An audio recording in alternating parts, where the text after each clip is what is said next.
अबू कहाँ बैंक பாபா बाबा से एक पल எப்படி தைரியத்தை கொடுத்தாரு? तो ये कहाँ कैसे मैं रह பாபா சொன்னாரு, நீ பெங்களூர் போ. मैंने कहा मैं अकेली कैसे जाऊं நான் எப்படி பெங்களூர் போக முடியும்? அது ஒரு காடு. அபு எங்க இருக்கு, பெங்களூர் எங்க இருக்கு? तुम अकेली பாபா கிட்ட இருந்து ஒரு வினாடி கூட நான் பிரிய கூடாதுன்னு நினைச்சேன். நான் எப்படி அங்க போறதுன்னு உள்ளுக்குள்ள தோண ஆரம்பிச்சிச்சு. பாபா நான் எப்படி தனியா போறது? நீ தனியா இருக்கியா? நான் உன்னோட இல்லையா? நான் உன் கூட இருக்கேன். நீ எப்படி தனியா இருக்கன்னு சொல்லுவ? உன்னுடைய டியூட்டி என்னை நினைவு செய்வது, சேவைக்கான டியூட்டி. சேவா செய்யறது என்னோடது வேலை, நீ என்னை நினைவு செய் அப்படின்னு பாபா சொன்னாரு. நான் அந்த சேவையை செய்வேன். நீ உன்னுடைய டியூட்டியை செஞ்சா போதும். உன்னுடைய டியூட்டி என்னை நினைவு செய்வது. நான் இந்த ஆதாரத்தில் செய்ய ஆரம்பிச்சேன். பாபா என்னுடைய துணைவனாக இருக்காரு. பாபா சேவை செய்கிறார். நான் என்னுடைய டியூட்டி ஆகிய நினைவை செய்து கொண்டே இருக்கிறேன். நான் தனியா வந்தேன். என்னுடைய லௌகீக சகோதரி இருந்தாங்க. நான் 14 வருடம் தபஸ்யா செஞ்சுட்டு இருந்தேன். நான் எப்படி இல்லறத்துல இருக்கிறது? என்னுடைய சகோதரியோட வீட்டுல எப்படி இருக்கிறது? அங்க நான் ஒரு காம்பவுண்டுக்கு பக்கத்துல உட்கார்ந்துட்டு இருந்தேன். முழு நாளும் பாபாவுடைய நினைவுல வாணி படிச்சேன். கடைசியில பாபா வெளிப்பட்டாரு. சேவைக்கான சாதனம் வந்துடுச்சு, நீங்க பாத்துக்கிட்டு இருக்கீங்க. பாபா எப்படி சேவைக்கான சாதனத்தை உருவாக்குனாரு? ரொம்ப பெரிய அதிசயம் அது. எப்படி நான் சேவை செய்ய ஆரம்பிச்சேன்?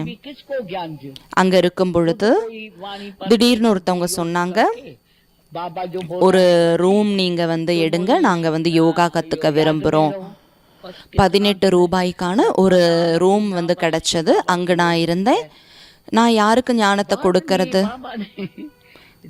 நானே யோகா பண்ணேன், நானே வாணி படிச்சேன். பாபா சொன்னாரு, குழந்தை நீ நினைவுல இரு. எவ்வளோ நாள் பாபாவுடைய நினைவுல இருக்கிறது? சாப்பிட்றதில்ல, குடிக்கல, பாபாவுடைய நினைவுல இருந்தேன். ஒரு நாள் பாபா, இந்த குழந்தை தன்னுடைய டியூட்டி செஞ்சுட்டே இருக்கு, நான் இந்த குழந்தைய விட்டு விலகி இருக்கேனேன்னு பாபா பார்த்தாரு. அந்த ரூம் ரொம்ப சின்னதா இருந்தது. அந்த ரூம்ல என்ன சேவை செய்யறது? 5 பேர் உட்காரக்கூடிய ஒரு ரூம். சாப்பிடுறது, குடிக்கிறது எதுவும் இல்லை. ஒரே ஒரு நினைவிற்கான சாதனம்.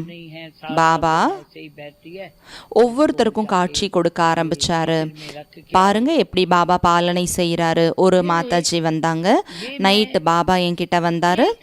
என்னுடைய குழந்தை, அந்த குழந்தைக்கு எதுவுமே இல்லை, அப்படியே உட்கார்ந்துட்டு இருக்கு. அந்த குழந்தைக்கு இதெல்லாம் கிச்சன் திங்ஸ் எல்லாம் கொடுத்துட்டு வான்னு பாபா காட்சி கொடுத்தாருன்னு அந்த தாய்மார் வந்தாங்க. ஒரு சங்கல்பம் கூட எனக்குள்ள வரல. நான் என்ன சாப்பிடணும், நான் என்ன செய்யணும்னு எனக்குள்ள தோணவே இல்லை. பாபா கொடுத்த வரதானம், அந்த வரதானத்தில் தான் நான் இருந்தேன். திடீர்னு எனக்கு டெலிகிராம் வந்தது. மம்மா வராங்க, மாதேஸ்வரி பெங்களூர் வராங்கன்ற டெலிகிராம் வந்தது. என்னுடைய உள்ளம் அசையவே இல்லை. ஆஹா பாபா, ஆஹா பாபா. பாபா நீங்க டியூட்டி எடுத்திருக்கீங்க இல்லையா? சேவை நான் செய்வேன்னு நீங்க சொன்னீங்க இல்லையா? நீங்களே செய்வீங்க. நீங்க சேவை செய்யுங்க. நான் கவலையற்று இருக்கேன். நான் தபஸ்யால உட்காரணும், அவ்வளோதான். பாருங்க எப்படியெல்லாம் பாலனை நடந்தது. நான் யோகால உட்கார்ந்துட்டேன். திடீர்னு மம்மா எங்க இருப்பாங்க? மம்மா எங்க தங்குவாங்க? பாபா புத்தியில டச் பண்ணாரு. நீ போ, ஜுவல்லரி ஸ்ட்ரீட்டுக்கு போ, அங்க உனக்கு வீடு கிடைக்கும். நான் ஜுவல்லரி ஸ்ட்ரீட் பேர் கேட்கவே இல்லை. என்னால் அதை உச்சரிக்க கூட முடியல. இங்கிலீஷ் எனக்கு தெரியாது. அப்போ நான் ஜுவல்லரி ஸ்ட்ரீட்னு அப்படியே ஞாபகப்படுத்திட்டே போனேன். நடந்து போனேன். ஒரு சகோதரரோட கடை இருந்தது. அவர்கிட்ட கேட்டேன். ஒரு ப்ரொவிஷன் ஸ்டோர் இருந்தது.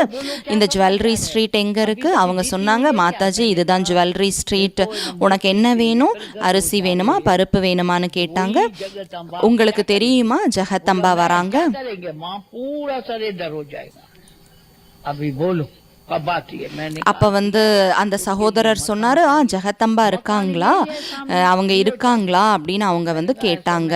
அதே ஜெகதம்பா இப்போ வரப்போகிறாங்க, என்ன செய்யணும், அவங்க வரப்போகிறாங்க என்ன செய்யணும்னு அவர் கேட்டார். हम देखा तो कहा அவங்க வராங்க, இப்போ வரப்போகிறாங்க, அவங்க தங்கறதுக்கு வீடு தேவை, பாரு இதுதான் வீடு, நீங்கள் வந்து சாவி வாங்கிக்கோங்க, நான் எப்படி தனியாக பார்க்கறது, நீங்களும் வாங்க.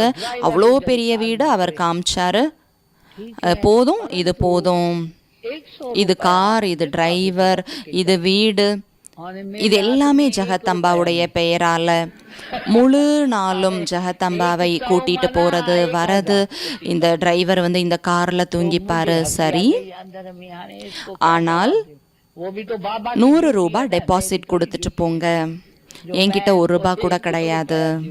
बाबा को कोई को भी टच करे 100 ரூபாய் அப்படின்னா 1000 ரூபாய், என்கிட்ட 1 ரூபாய் கூட இல்லை. எனக்கு சிரிப்பு வந்துடுச்சு, உள்ளுக்குள்ள சிரிப்பு வந்துடுச்சு. இவருக்கு என்ன பதில் சொல்றது? பாபாவுடைய டியூட்டி தானே, என்னோட டியூட்டி இல்லை. நான் எப்படி இவருக்கு 100 ரூபாய் கொடுக்கறது? ऊपर गए பாபாவுக்கு தேவைன்னா யாரை வேணாலும் அவர் வந்து டச் பண்ணுவார். நான் எடுத்துட்டு வரல, நான் எடுத்துட்டு வரேன், எனக்கு சாவி கொடுத்துட்டாரு. तो वो ये நான் அப்படியே தனியாக நடந்துட்டு வந்தேன். गैलरी में कराओ ना, ஒரு தெய்வீக சகோதரி இருந்தாங்க, मैं तुमको 100 रुपए देती हूँ. அவங்க பால்கனியில் நின்றுட்டு இருந்தாங்க. தாதின்னு அவங்க கூப்பிட்டாங்க, தாதி மேலே வாங்க, ஏன் நீங்கள் தனியாக நடந்துட்டு இருக்கீங்க? 100 रुपए देकर आई.